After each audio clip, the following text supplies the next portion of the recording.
What's going on, you guys? Welcome back to another video. I'm laughing at this little dent in my head. I hate that dent. And I could think back to when people used to say how I used to have like this resting face which looked like a frown. And they used to say if you keep frowning, your face gonna get stuck like that. And I used to be like, I'm frowning? I would never think that I'm frowning. You know. And so I'm just laughing at the fact that I guess it was true because look at that line. Yeah. So in this video, I want to talk about. I'm gonna be looking at my notes. I did this at work earlier. I want to talk about how narcissists love to trick you into an argument, and as soon as they get you going, they will attempt to shut you up.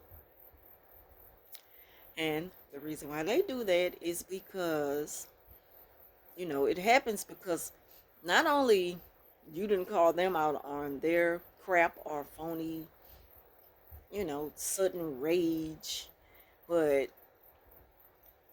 it also warrants a response that they cannot give. So this is when they'll say things like, "Oh, right, yeah, coming from you, I would expect someone like you to say something like that," or they'll say something like, um, you know, "You're one to talk. You're not so perfect yourself."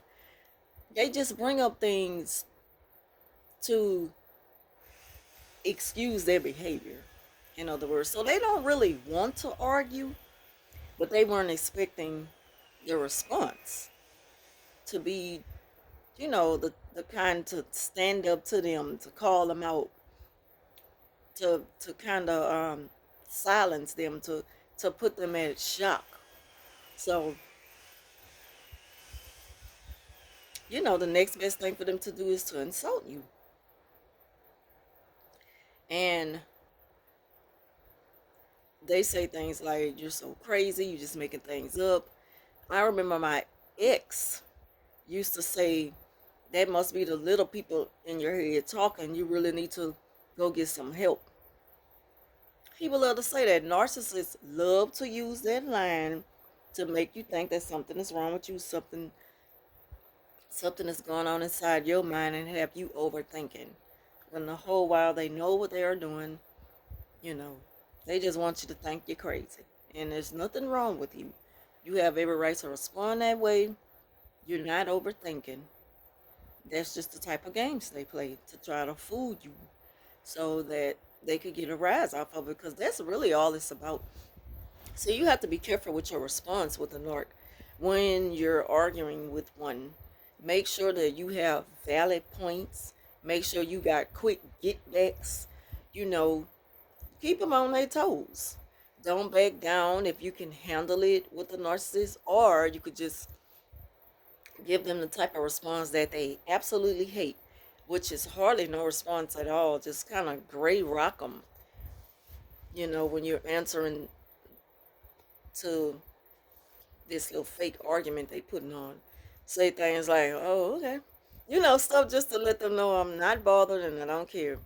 And no matter what they say to you, how many jabs they throw at you, just eat it up. Just take it, you know, and don't think nothing of it, because that's what they're trying to do, is to get you riled up. They trying to get you mad.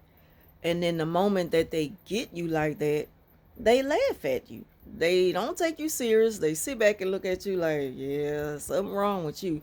You know, they want you to get like that. They give them a high.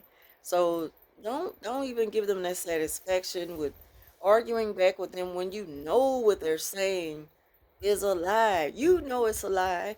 Why do you feel like you got to prove to them that it's a lie when they already know it's a lie when they threw it in your face? You see how quickly we get sucked into that trap of this fake argument just to give the narcissist supply. We're feeding into their needs when we argue with the narcissist a certain way. And I'm not advising anyone to argue with one.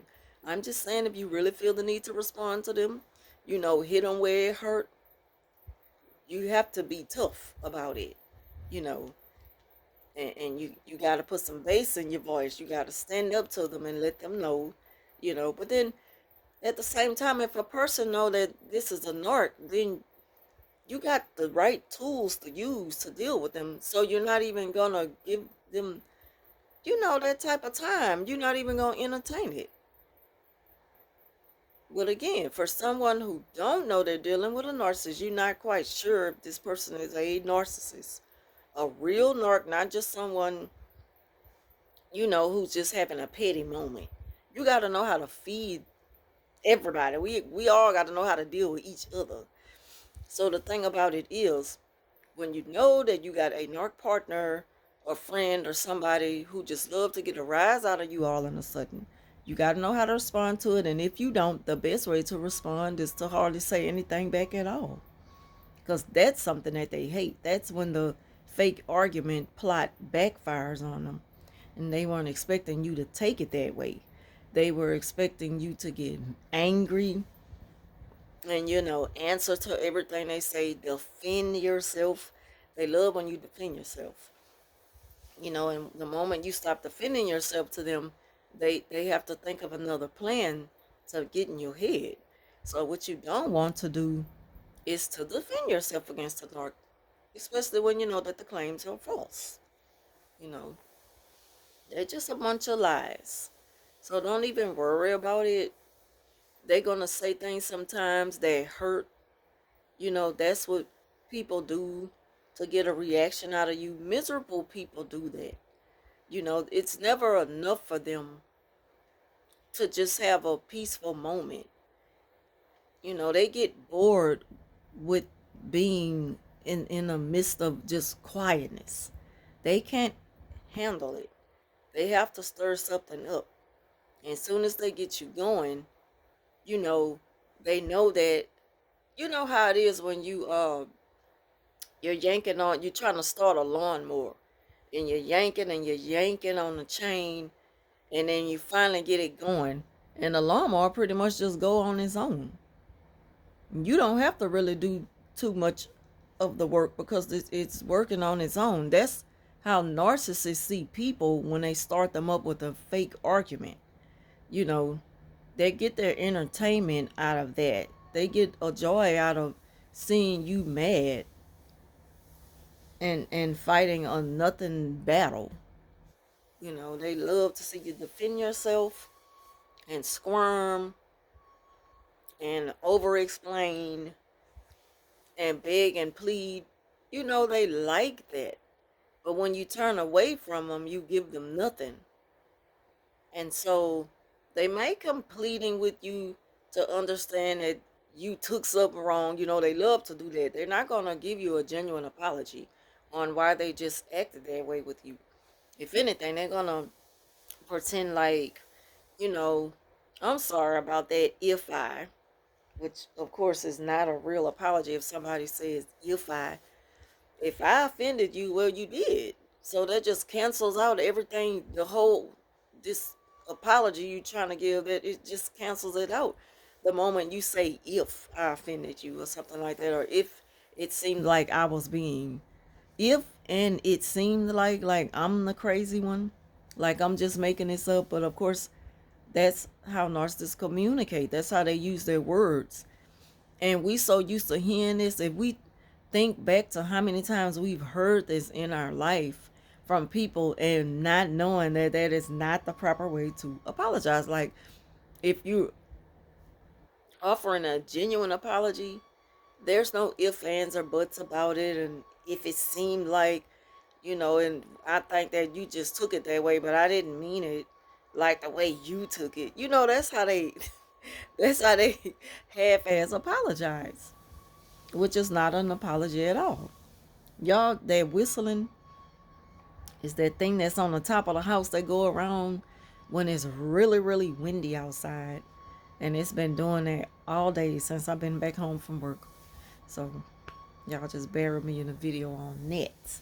But yes, that's all I want to talk about in this one. Yes, how not to get tricked. Do not get tricked into a fake argument with a narcissist.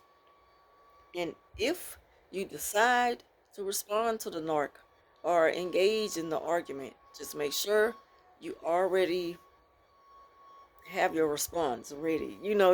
Just know what to say already. Keep them on their toes and let them know that you're not afraid of them. You're not afraid to answer them, and don't get your feelings hurt because they're gonna try to hurt your feelings. Don't let them hurt your feelings. It's up to you to get your feelings hurt. Like I always say, you could talk about my dead mama. Long as you don't put your hands on me. When it becomes a physical threat, that's a problem. But, verbally, I'm not bothered by that. I don't give a damn what you say to me. Long as you don't put your hands on me. And that's the way to be with the narc most of the times when they're trying to argue with you. Because they try to get you to throw the first punch. That's what they want to happen. So that they can record you in that moment and say that you're the crazy one, you're the angry one, you're rageful, and stuff like that. So anyway, that ends this video. Thank y'all for watching, and I'll talk to you soon.